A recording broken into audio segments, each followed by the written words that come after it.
é de Lagedão, município extremo sul da Bahia, fronteira com Minas Gerais. Foi lá que ele conheceu o cinema e se apaixonou. Seus filmes ganharam o mundo e receberam os prêmios de maior relevância no Brasil e no exterior. Entre eles, Filhas do Vento foi um agraciado com 8 quiquitos. Além de cineasta, é pesquisador, documentarista, roteirista, doutor em ciências da comunicação, pós-doutor em televisão, rádio, cinema e antropologia pela Universidade de Texas, nos Estados Unidos. É também um profícuo e reconhecido escritor. Seu trabalho propõe trazer um novo olhar às questões do negro. É considerado uma das mais importantes autoridades no assunto. É curador do Encontro de Cinema Negro Zósimo Bulbul. No perfil de hoje eu converso com muita satisfação e alegria com o cineasta Joel Zito de Araújo. Joel, muito obrigado pela sua presença. É um prazer. É um prazer meu tê-lo aqui no programa. Obrigado. E a gente conversar sobre esses assuntos que percorrem a sua trajetória e cujo foco maior é o negro. Sim. E existe a mulher, que também passa como uma das suas preocupações,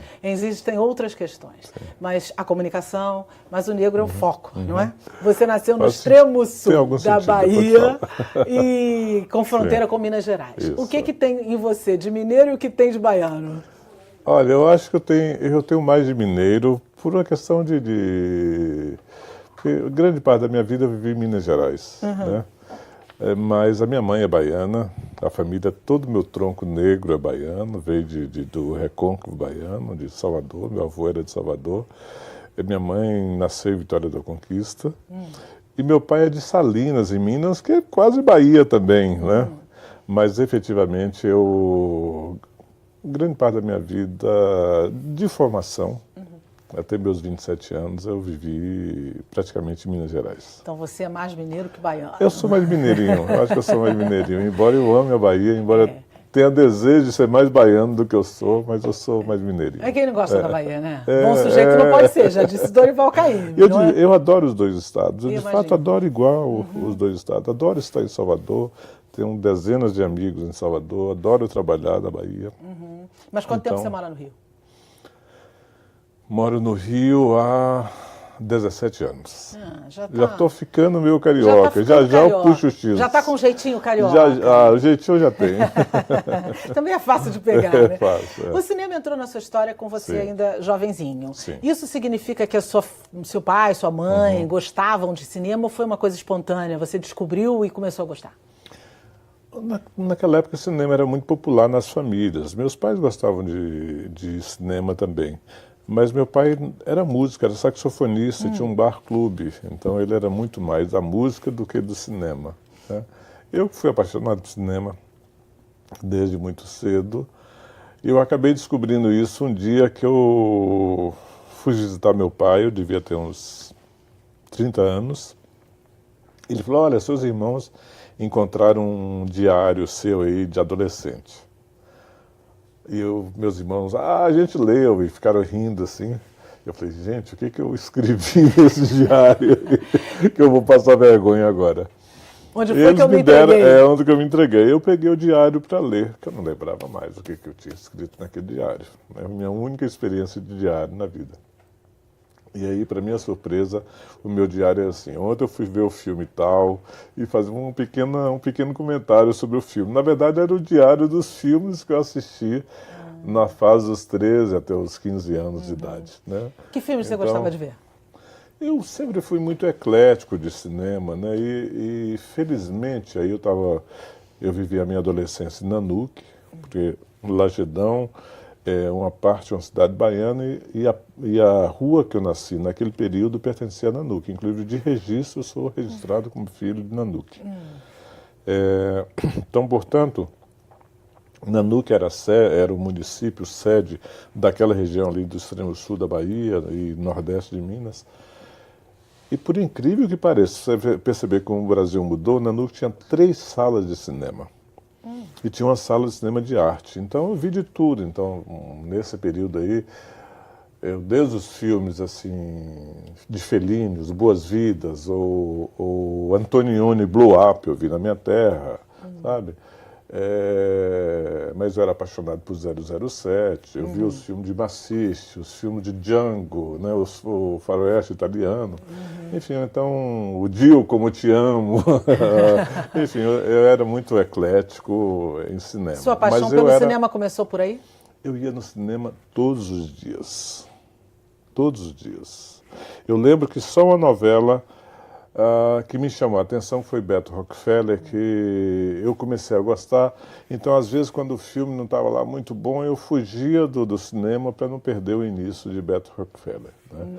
Mas eu fui um cinéfilo eu sou um cinéfilo até hoje, né? Você é um cineasta, portanto, o Tem que ser cinema, cinéfilo, pois né? é, cinema tem que ser uma das suas predileções, naturalmente. Exatamente. Mas eu sei que você teve uma rápida passagem pelo teatro quando criança por conta de um tio seu, que te levou, te apresentou ao teatro.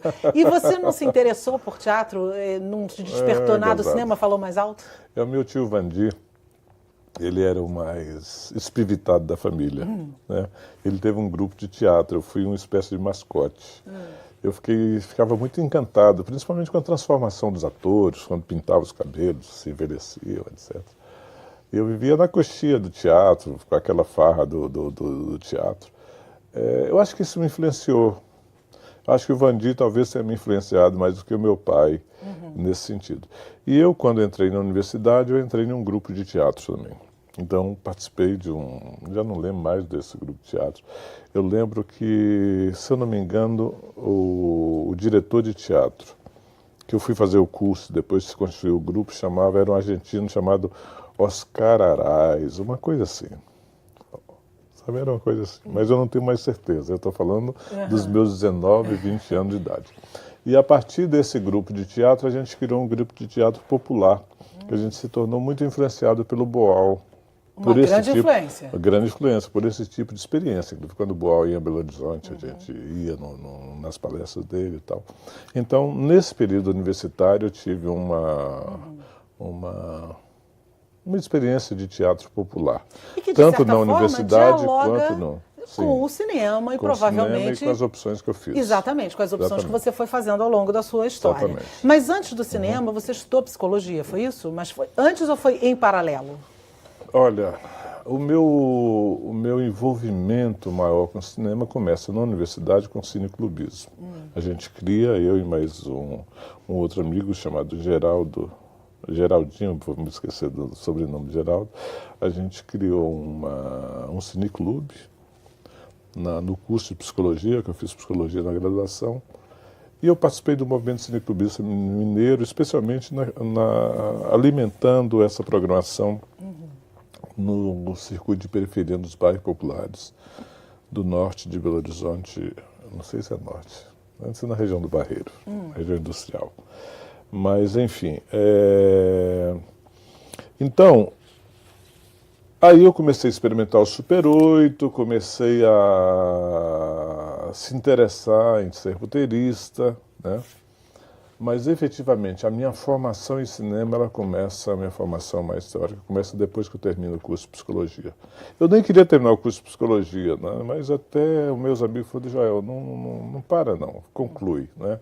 Tanto que depois que eu terminei o curso de psicologia, eu só trabalhei um ano com psicologia comunitária e depois abandonei e comecei a entrar Mas os nessa área. ensinamentos percorrem ao longo da trajetória, né? Porque fazer psicologia soma, sempre dá uma essas coisas soma. vão somando. Exatamente. É muito interessante. E você fez uma declaração certa vez que, quando você começa a sua trajetória com o foco na questão do negro, que você, em dado momento da sua vida, você teve um pouco de vergonha social, que você não se assumia como negro, especialmente. Sim.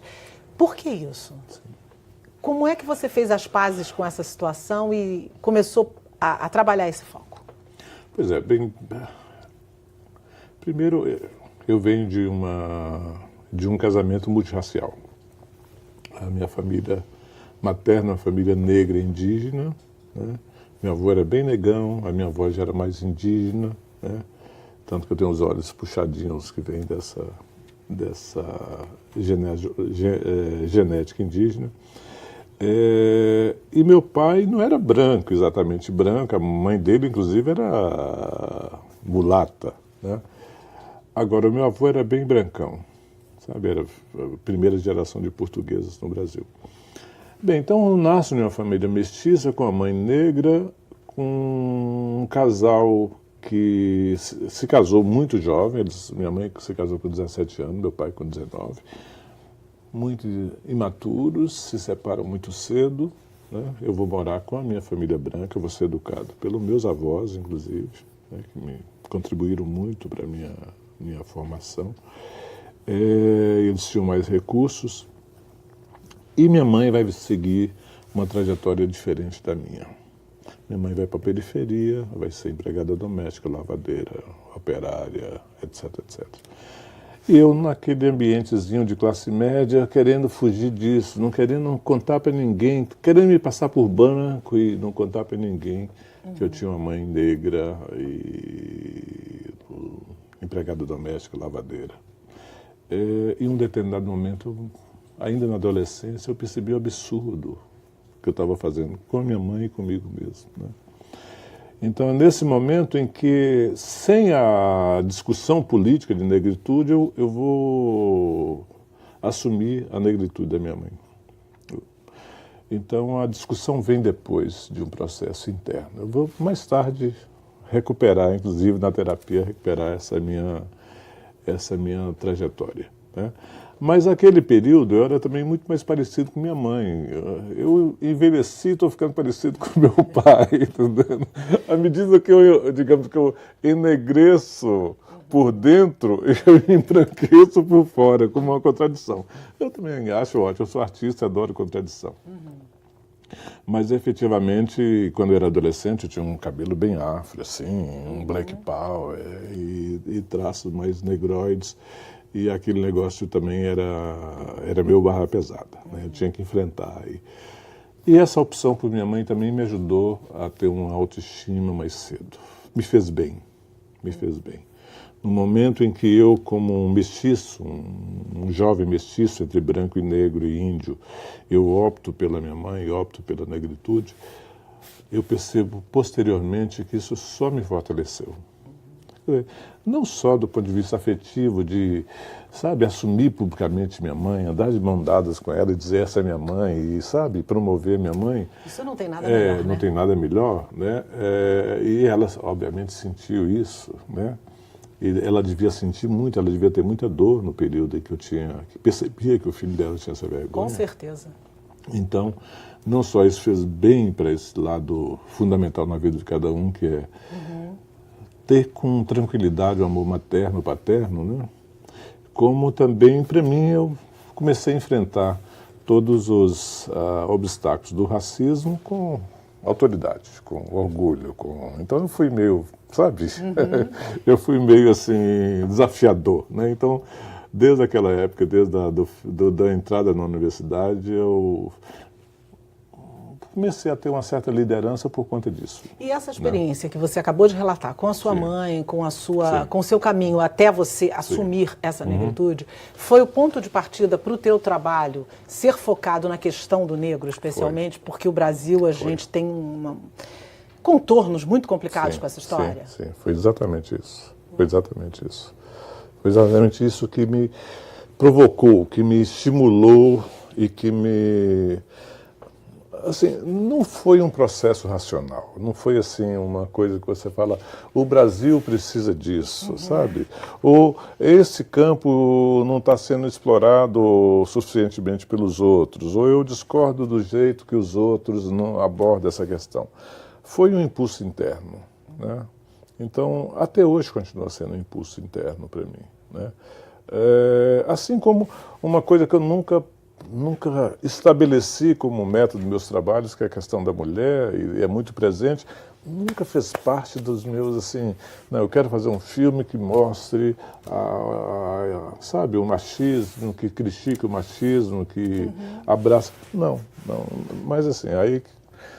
Hoje eu compreendo, nessa altura do campeonato da minha vida, eu compreendo como eu venho de um mundo cercado de mulheres, minha mãe, minhas irmãs. O inconsciente começa a aflorar de alguma maneira. Exatamente, né? exatamente. Como houve a questão do negro, a questão do feminino, a questão você tem um trabalho sobre operários negros, quer dizer, esses focos vão aparecendo, digamos assim. Né? No Brasil hoje a gente está com uma discussão muito, eu não sei se eu diria complexa, mas muito do momento que essa questão é negro negro, não é negro, o que define o negro, então se a pele dele é mais clara, ele não é negro, o traço é que define.